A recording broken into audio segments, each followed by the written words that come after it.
割りおしまい。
Welcome back, ladies and gentlemen, to Get the Mic, the only show where your host on the left, Owl, and your host on the right, Brock, dissect fiction for its mythological significance.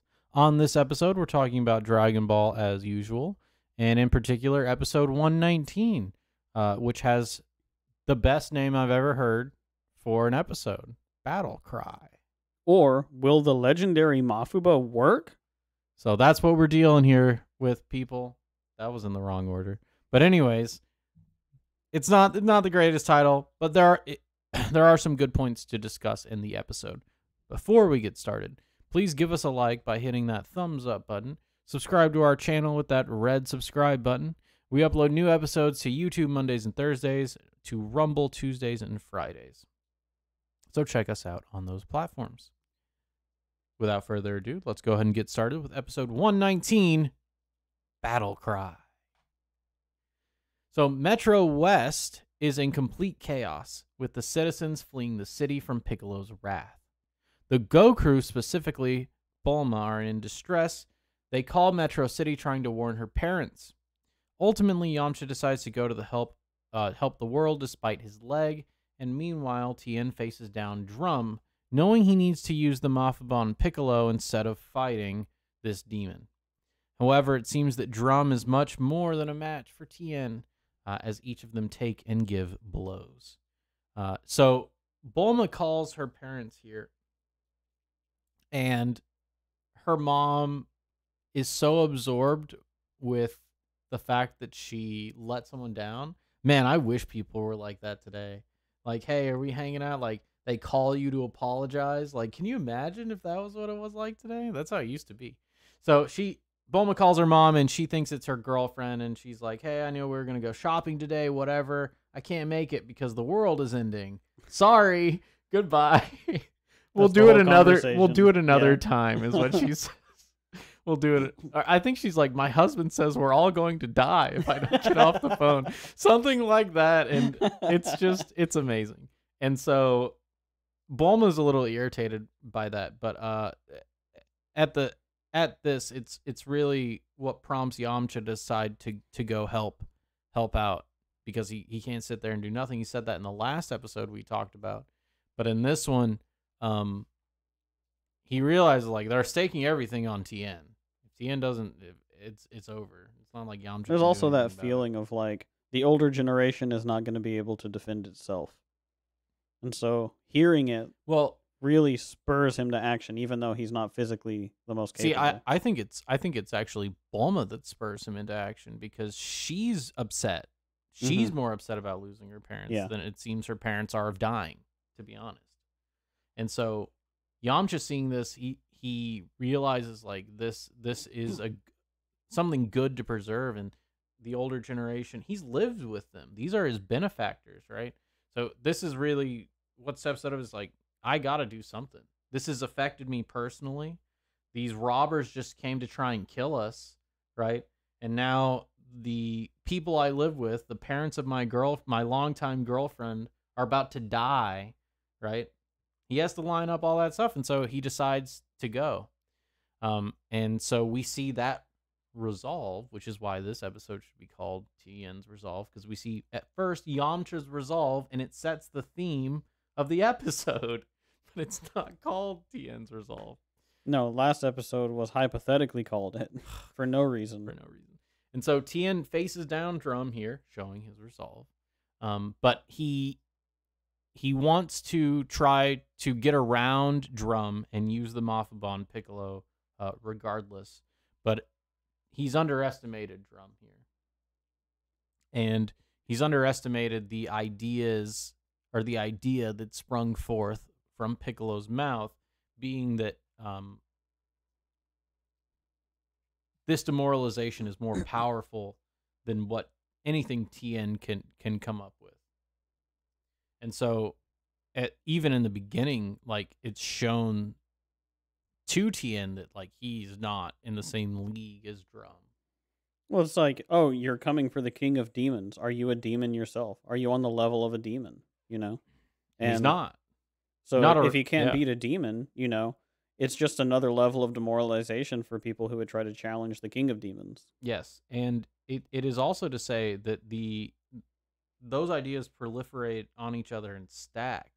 So like the idea of Drum is what is protecting Piccolo, because in order to deal with the idea of Piccolo, one must first deal with their own demon, which Piccolo has birthed for you so helpfully. And so Tien's own demon, right, is that he is not a spiritual father. He is not a grandmaster, right? In fact, he's practically a newborn. Yeah. And so here's a newborn to fight. Right. And so I just want to mention that kind of stuff. And we also see that, and I guess I mentioned this at the beginning, but Metro City being in complete chaos is actually something we don't really see in the rest of the series, is the effect of these villains' actions on everyday people. And we'll have some stuff to say later about why that is and why we don't see the direct interactions of that as much later on. But I just wanted to mention that quick. Yeah. So let's move on.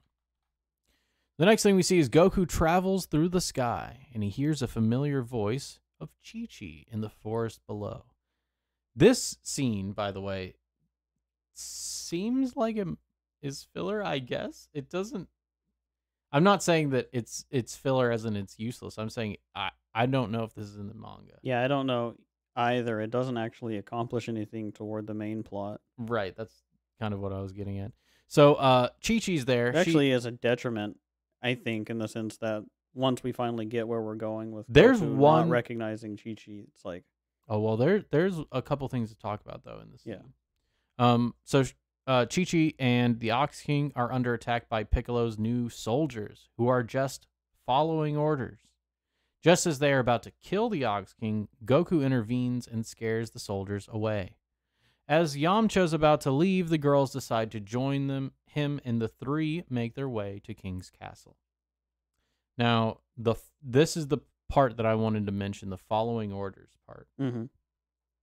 So they arrive to kill the Ox King because he's a famous martial artist, right? And their explanation for it, when Goku arrives, he's like, "You're Piccolo's men, aren't you?" He's like, "Not like we want to be Piccolo's men." It's like, well, and yet they're just following orders. It's to show that spirit that possesses a person, when they accept the new order of Piccolo, let's say, um, It's like the Nazis saying I was yeah, just following orders. that's what I mean. It's not a good thing. The show establishes that as something that it's a pathetic spirit, and it's easily chased away by the light. Yeah, I mean, here in Goku already dealt with that. He already defeated the So, Red Ribbon Army. Goku runs at them, and they just run away.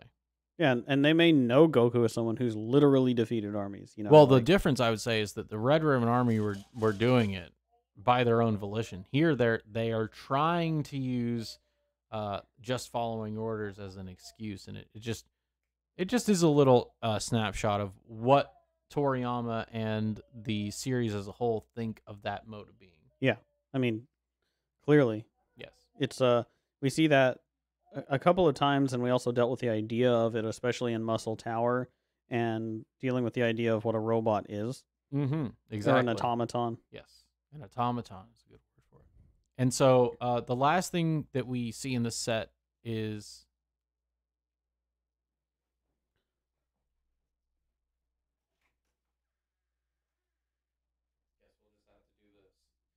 Goku. Not Goku. Yamcha's about to leave, and Launch says he's going to need some backup. Go and decides to go, and also Bulma decides to go. It's very interesting how Puar and Oolong don't go. You would think, because they usually go, like, Puar's usually pretty faithful, right? But Well, Chaozu did just get killed. But where they're going, yeah, that's one thing. But I think too, where they're going, it's not a place where like Puar and Oolong actually exist, if that makes sense. Yeah, beyond childhood, beyond immaturity, beyond the unintegrated. And that's kind of why they're no longer in the show anymore going forward. With some people complain about that, but it's done for a reason. It's not just arbitrary.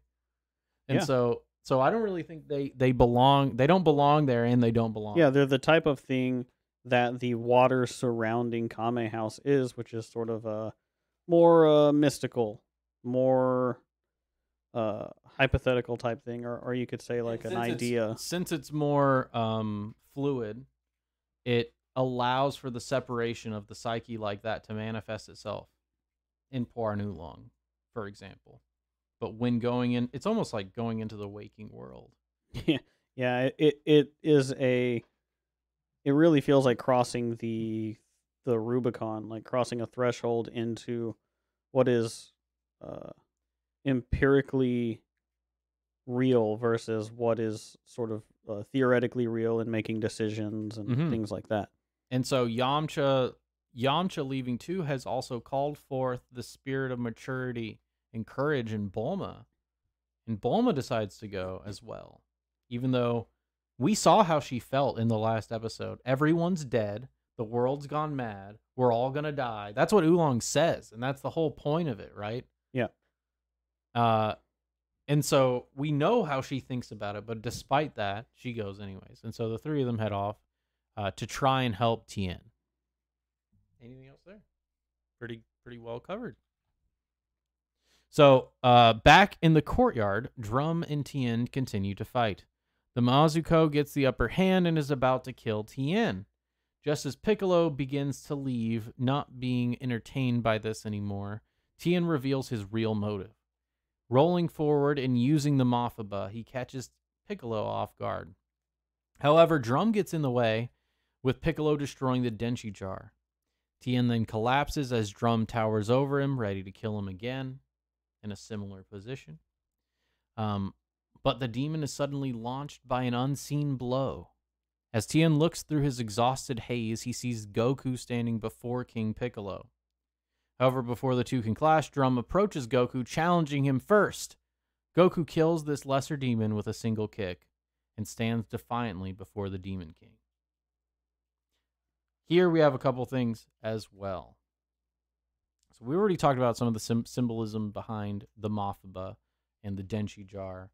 But before we even get to that, I wanted to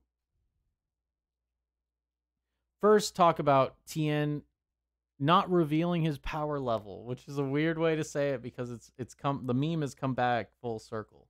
Yeah, he has one rhetorical trick he can use here to seal away the idea of evil animating certain things. Yes. But the reality, of course, is that he is not the one to wield that tactic.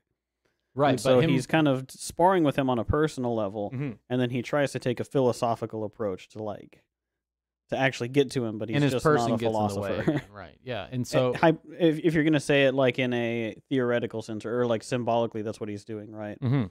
In hiding your power level. Yeah, he's hiding this motive. It's not a power level, like he's hiding his real strength. That's not what we mean. But yeah, it's funny. He's though, 'cause hiding it that he makes has an total attack on the level of ideas. Yes, and well, yeah, an attack. It's good enough. And so he pulls out the Denshi jar, and Piccolo is terrified at that. In fact, that might be our battle cry thumbnail. Yeah. And then Tien goes in to use the off button. When he uses it, Drum gets in the way. But Tien's like, okay, I'll just use it on him first and then Piccolo. And it's almost like it's just a cluster. Tien. Do you think this is just a does he cluster. intend to use it on Drum? He I think says that. Oh, he does? Well, he says after he catches Drum in it, he's like, I'll just use it on him first and then use it again on Piccolo. But it's such a cluster because he should know he can't even do that. He's gonna be too exhausted from Or even he'll dealing die. with his own personal demon, sealing that away, right? Yeah. Because yeah, or he'll die. And that's what this is, right? It's your personal demon versus the idea of evil. This is the devil on your shoulder versus the concept of evil. Yes. You know? And so he can't even dispense with that because he hasn't fully atoned, like we've said. Like he still broke Yamcha's leg, right? All that stuff, and he still since he hasn't learned from the beginning. Well, since he also had a part in Chaozu's death, that's also a reason why this is not ever going to be able to work. And so we see that, and then Tien like looks up in his exhausted haze to see like Goku, and it's like shimmering. It's like he's almost ethereal, right? It's almost like he is now in the realm of ideas. It's like good arrived. The Good. concept of good arrived. The challenge. Yes. And he says, hey, Tien, it was you all along. Like, wow. It's like he has kept, he's progressed, he's matured, but he's kept that innocence that Young says you have to go back to, right? Yeah. And so here he is, full. The cats. I like the shot of him standing there where it's like he looks Almost adult. almost, but not quite, right? He's like a perfect middle ground. His face, and this is something that Dr. Peterson talks about, his face is more defined. He is more, he looks more capable of malice, right? He looks more like Mufasa now than Simba. He's not the fat-faced, chubby kid from the first couple of episodes, right?